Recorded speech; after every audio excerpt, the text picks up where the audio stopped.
Ya sai ina da tambaya. So akan makallawa menene tambayar? Tambaya ta game da rayuwar 'yan mata da samari wanda sun ɗau zubar da ciki ba wani abu ba, ko shi saurayin ya ɗau nauyin budurwarsa a zubar da ciki, ko shi likitan ya zubar da ciki, ko matan aure wanda ba sa son haihuwa sai su samu ciki sai ka ga mace ta je ta zubar da ciki, to ba su ɗauke shi a kisan kai ba. Shi ne nake da tambaya a kansa. Inna lillahi wa inna ilaihi raji'un. Inna lillahi wa inna ilaihi raji'un. Zubar da ciki, abortion,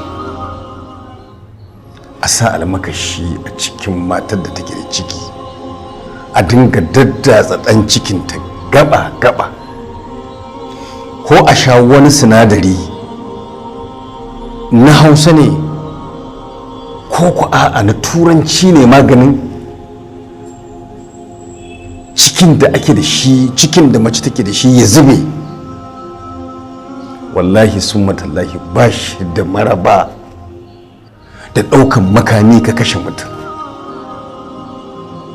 ba shi da bambanci da kashe mutum. Allah tabaraka wa ta'ala yana cewa wa izal mau'udatu su'ilat bi ayyi zambin qutilat. Subhanahu wa ta'ala yake cewa waɗanda aka binne su, ƴaƴan da aka binne su, da ƴaƴan da aka zubar da cikinsu, da ƴaƴan da aka yi abortion, aka tsinka gaɓoɓinsu daga ciki aka cire su, da 'ya'yan da aka haife su aka je aka yarda su a juji, aka jefar da su a kwai, aka zubar da su a wulakantaccen waje har suka rasa rayukansu, sai Allah Ubangiji ya sa an tashe su ranar gobe alkiyama. Da kai likitan, da kai aboshin din aka zubar da cikin, da kai saurayin da kai cikin ko kuma ka ɗauki nauyin zubar da cikin, da ita kuma matar ko yarinyar da ta lamunce aka yarda aka je aka zubar da cikin jikinta, sai Ubangiji ya sa an tattara wa'annan rayukan da aka kashe gabaki ɗayansu an tashe su ranar gobe alkiyama. Sai Ubangiji ya ce bi ayyi zambin qutilat, me suka aikata, wani zunubi suka yi aka kashe su.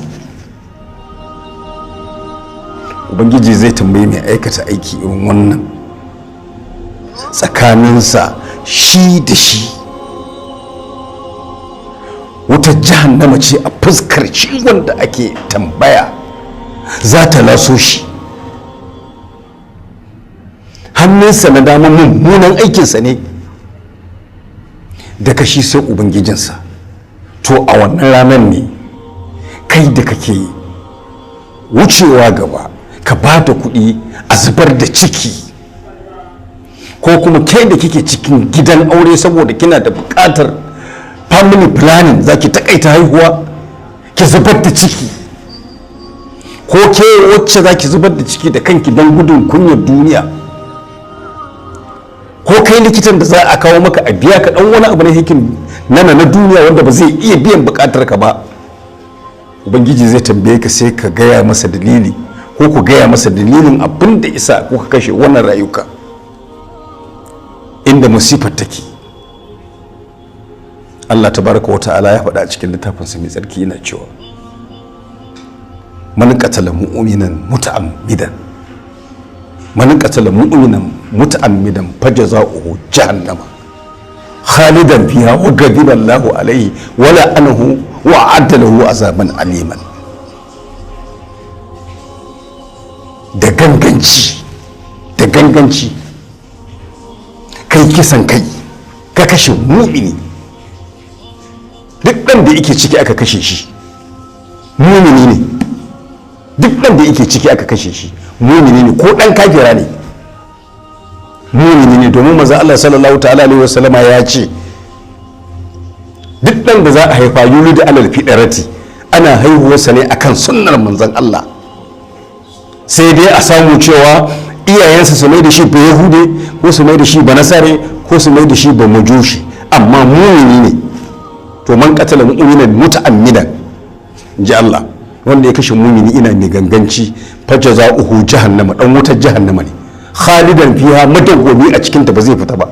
wa ghadiballahu alaihi, Allah ya yi fushi da shi, walla anahu ya tsine masa, wa addalahu azaban aliman, ya tanadar masa azaba wacce take mai radadi. Ban san yadda mutane suke daukar azabar ubangiji ba, ban san irin sha'awar da ransu ike yi da jin daɗin duniya suke manta abin da ubangiji ya tanada ranar gobe kiyama akan wanda suka saba masa ba. Akwai wata gagarumar masifas, annabi sallallahu ta'ala alaihi wasallam yana cewa man qatala nafsan, wanda ya kashe rai daya faka annama qatalan nasu jami'an, kamar duk mutanen duniya ya kashe. Wannan bakin da baya ƙarya na manzon Allah ya faɗi haka, kai ka san wannan magana tabbatacciya ce. Abinda Allah zai rubuta masa tamkar wanda ya kashe duniya gaba ɗaya ne. Haka na mana haya nafsan, duk mutumin da ya raya wata rai faka annama hayan nasu jami'an, kamar ya raya mutane ne gabaki ɗaya. Me zai hana ba za mu yi haƙuri da kwaɗayin duniya ba, ba za mu yi haƙuri da san ranmu ba, mu ki aikata zanen da za ta haifar mana da haihuwa? Me isa ba za mu haƙura da jin daɗi ɗan kaɗan da zai haifar mana da bala'in da ba zai ƙare ba? Idan ta faru an samu cikin, me zai sa ba za a yi haƙuri ɗan da aka haifa a bashi a sararin duniya ba? Allah sallallahu ta'ala alaihi wasallam yana cewa duk mutumin da ya aikata wani mummunan aiki wanda hukuncinsa a cikin addinin musulunci a yanke wuyansa ne, annabi sallallahu alaihi wasallam ya ce idan ya zo ya gaya mana za mu yanke wuyansa. Idan ku yi shuru ya rufe asiri, ya rufe kansa asiri, ya bar abin tsakaninsa da ubangiji bai tona ba, ya tuba zuwa ga ubangiji, to ganin damar Allah ne ya yafe masa. Yafiyar da Allah yake wa bayinsa ba kankanuwa abu bace. Me isa ba za a yi haƙuri da 'ya'yan a kyale su a tuba ga Allah, a rungume su a matsayin 'ya'yaye ba,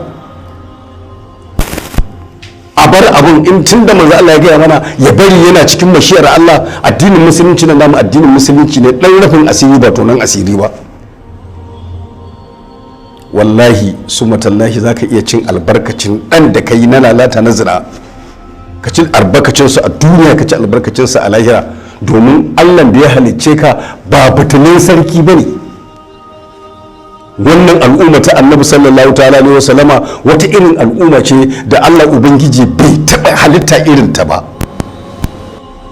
Ko 'ya'ya nawa ka yi ba, ko nawa ka yi ba a zina, daga yau daina ka gani, ka tuba kar ka saki, ka bar su rayu, kai tuba wanda yake sahihin tuba, ka gaya za ku da Allah gobe alkiyama. Wallahi duk duniya ba ni ji, duk duniya ba ni ji, a lahira ma ba za a ji ba, kuma wallahi Allah ya sa ka aljanna, domin kuma annabi Muhammad ba al'umma banza bace. Mu tuban jira ake yi abin da za a tuba sannan a yafe mana, sabanin wasu al'ummatan.